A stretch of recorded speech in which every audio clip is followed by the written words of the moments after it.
मित्रांनो, महाराष्ट्रात गेल्या काही वर्षापासून खूप गँगवॉर वाढलेला आहे आणि 2024 मध्ये तर महाराष्ट्रात खूप डॉन तयार झालेले आहेत आणि त्यांची दहशत सुद्धा खूप महाराष्ट्रात वाढलेली आहे। तर आपण आज या व्हिडिओमध्ये महाराष्ट्रातले असे सर्वात खतरनाक 7 डॉन कोण आहेत आणि ते काय करतात आणि ते कुठे आहेत हे संपूर्ण काही डिटेलमध्ये जाणून घेणार आहोत। तर तुम्ही जर आपल्या चॅनलवरती नवीन असाल तर आपल्या चॅनलला सबस्क्राईब करा आणि आपल्या व्हिडिओला लाईक करा।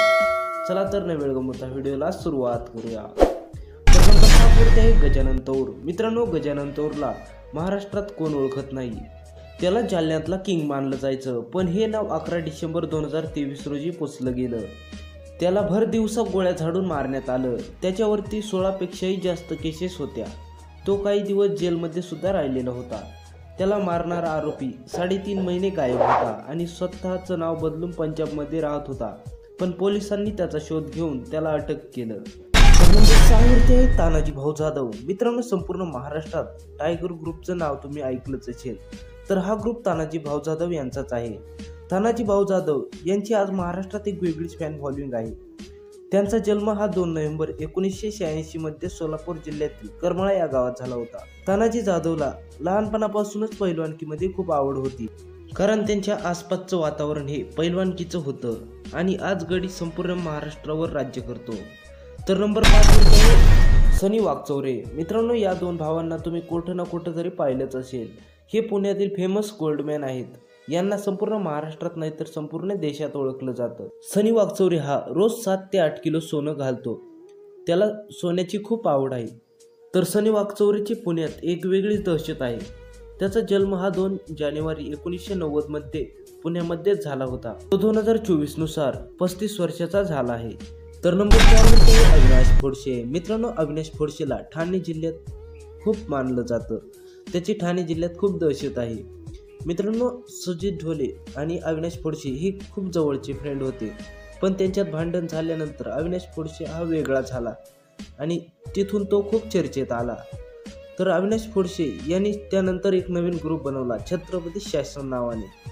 नंबर 3 वरती आहे शरद मोहोळ। मित्रांनो, शरद मोहोळ हा संदीप मोहोळचा अगदी जवळचा दोस्त होता।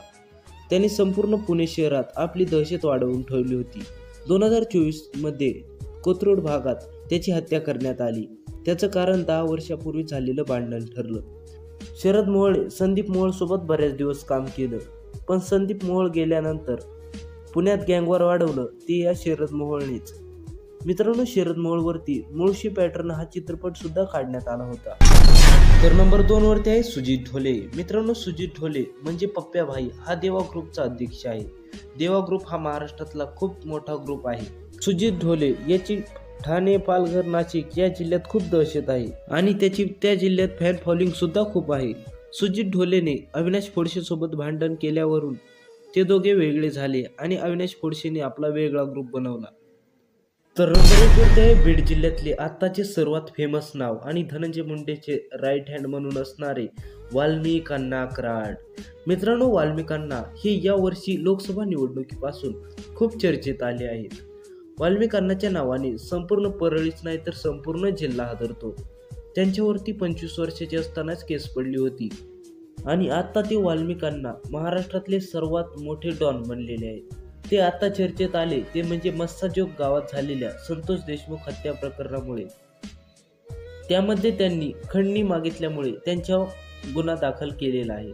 तर तुम्हाला काय वाटते या डॉन बद्दल हे कमेंटमध्ये नक्की कळवा आणि तुम्ही जर आपल्या चॅनलवरती नवीन असाल तर आपल्या चॅनलला सबस्क्राईब करा आणि आपल्या व्हिडिओला लाईक करा, कारण आपल्या चॅनलवरती असेच इन्फॉर्मेटिव्ह व्हिडिओ पाहायला भेटत असतात। तर भेटूया असेच एक नवीन आणि इन्फॉर्मेटिव्ह व्हिडिओमध्ये। तोपर्यंत बाय सर्वांना, धन्यवाद।